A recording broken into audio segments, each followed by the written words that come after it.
Now, for the book of Joshua, I'm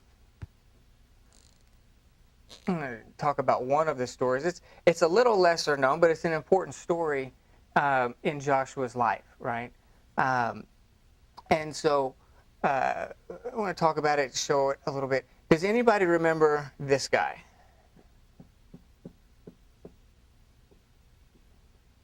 And what he meant to Joshua, right? It's kind of a smaller known story. Anybody? Any hands? And so Hoshea, right? Hoshea was really impactful in Joshua's life, even though it's only mentioned in one verse that I'm aware of. I mean, there could be maybe a couple others, but I'm only aware of one verse that talks about this guy, right? Okay. So, Hoshea. So nobody remembers the story of Hoshea? He's not even in the computer. Okay. Yeah. Let me see. Give us a hint. Yeah. I know the name. All right. Let me see here if I can find. Yeah. So that's what. That was my story. Is where I'm going. It's okay. No, you're fine. Well, I wasn't sure if I didn't know. Because that's what I was about to tell you. But I didn't think anybody. I didn't know if anybody would remember off the top of their head.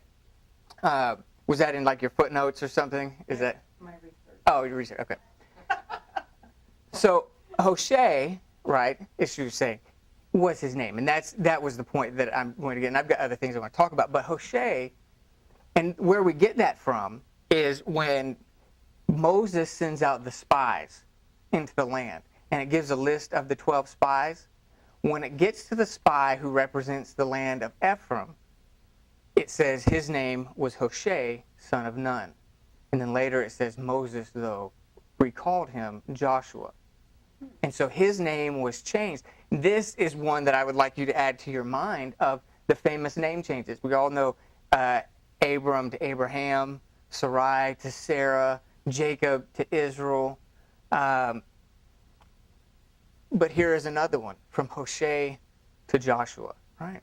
And so the reason that I think this is important, and we were talking quite a bit last week on the comparison between the law and grace, between Moses and Joshua being a type of Christ. Moses was as well. You'll see all throughout the Old Testament that sometimes these images flip-flop back and forth and things like that the whole Old Testament is really Christ in picture form, that these events didn't happen just outside of God's will. They were God telling the story, and the reason that the miracles happened in the way that they did, and the reason that God guided lives in the way that he did was to paint a picture of Christ before he got here.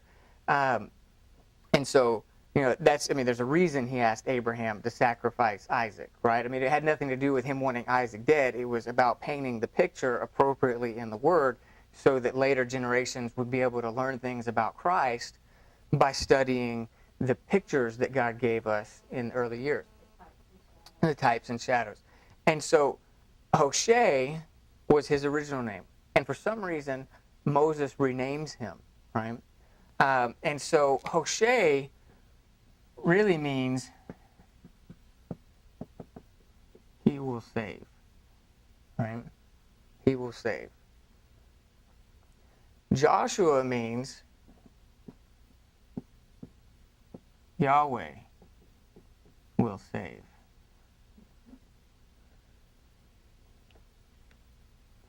And I tend to see here almost a comparison between law and grace. Now, we've been talking about how Moses was the law, and it's up to you what you will do to save yourself, because that's what the law was all about, was that if you are going to be righteous, there were things that you had to do, right? And all of that was designed to show that that's not good enough, right? That our ability to live holy is not good enough, right? And so God gives this entire system so that they will see that it's not good enough, and that what we really need is for God to save us, right? And so this name change is significant because it says he will save, which could be a reference. It's a very vague reference as far as like the who, the he is. But I tend to look at it myself as far as the reason that his name was changed is because it's a picture of not Hoshea being the one to save, but now it's God who will save. And that's really the transition from law to grace, that it was your own effort, right? And then now it's not your own effort. The new covenant, if you will, is about what God will do to save. Right? And so the whole Old Testament is really summed up in the ministry of Moses, that they were trying to earn their righteousness by keeping the law. And Paul tells us that the law was never intended to save, right? That the law was a schoolmaster leading us. That ultimately what we want is to understand that it is the Lord's grace that saves us. So anyways, that's just kind of an interesting way to look at his names there, that his name change, which is one that we don't necessarily talk too much about. If I had said, have you heard of Abram? Everybody would say, oh, well, Abram, that was Abraham before his name was changed. Or if I said, have you heard of Sarai? You probably would have got that. But this one is not talked about quite as much. But I almost think it's even more significant sometimes than even some of theirs, that he's showing that there is a change between just the general saving efforts and a more specific thing, that it is God himself who will save us, right? Which was unique in the people of God, or in the world in that time among religion, that every other religion had this what they had to do, right? But God was with his people, and God was among them. And so we're not entirely sure at what point Moses changed his name, but it is kind of interesting that the name change took place. All right, so let's go through a couple other things here.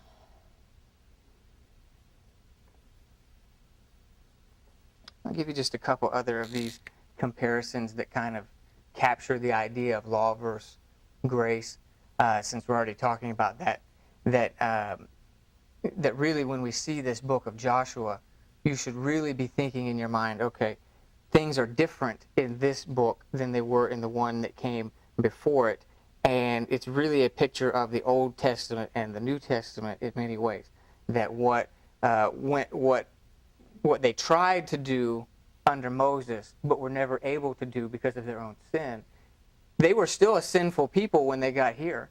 The people didn't all of a sudden become holy and righteous, right? I mean, so the people that were working under Moses were not all that different. I mean, people are people even today. I mean, people are still people. There's sin everywhere, and so these people were still sinful. But God is painting a picture here that what they couldn't do under Moses through their own effort.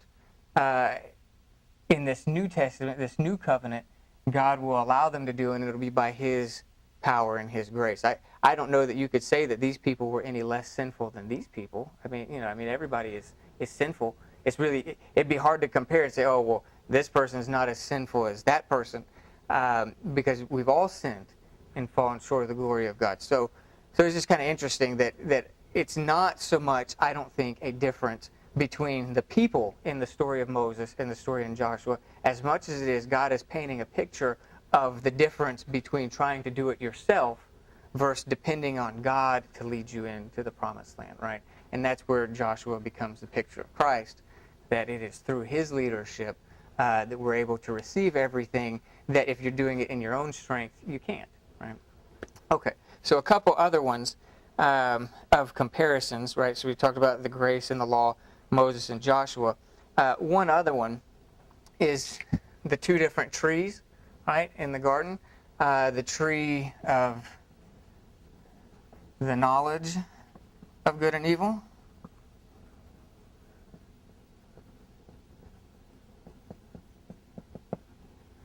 And then the tree of life. All right. So the tree of the knowledge of good and evil. And who knows whether these trees were any different than trees that we have now. I mean, the Lord gave them specific names, but I mean, who knows if they were, what kind of tree they were, I don't know. But I think that the reason this was called the tree of the knowledge of good and evil is because they already had knowledge of good, right? Everything that God had made up to that point was good. There was no knowledge of evil. So it's not, that's the addition there. They had knowledge of good. So when they take this, all of a sudden now there's knowledge of good and evil. Because up until that point, everything they had known had been good.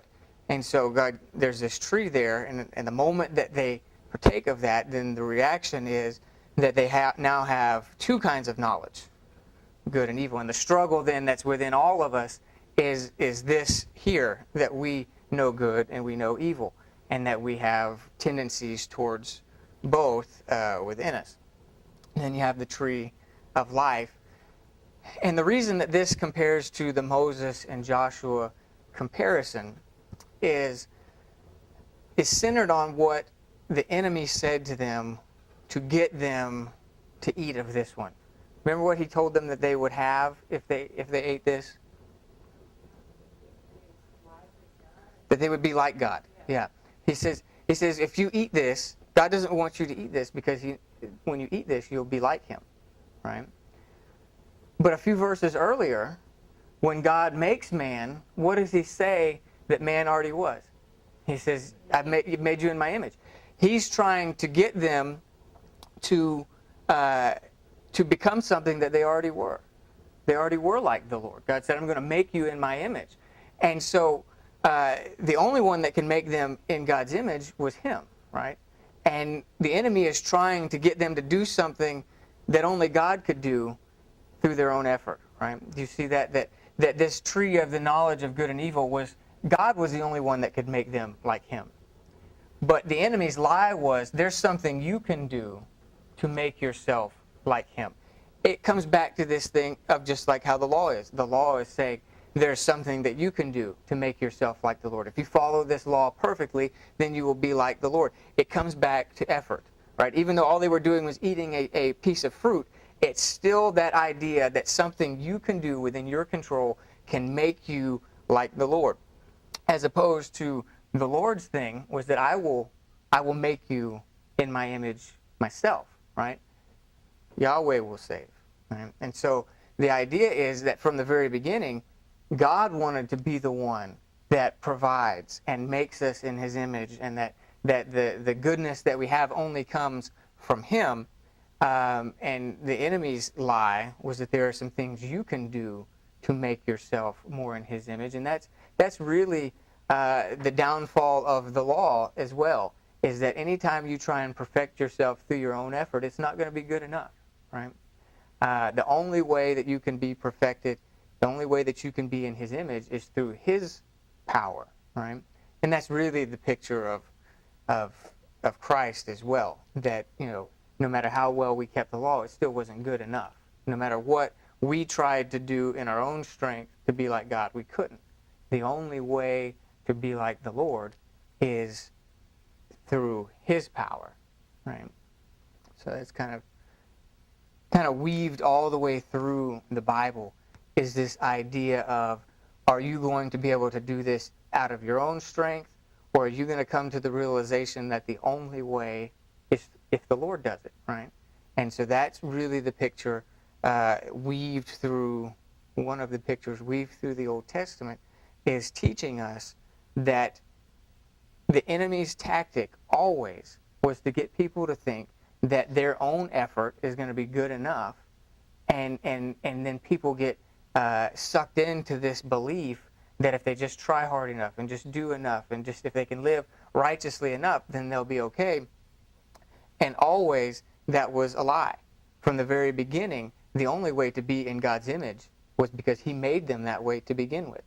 And the way that they started will be the way they continue. And it's the same thing with our restoration back to that state, that we cannot be restored back to that state through our own effort either. We are only restored back to that state in the same way we were created into that state, and that's when God says, I'm going to make you in my image.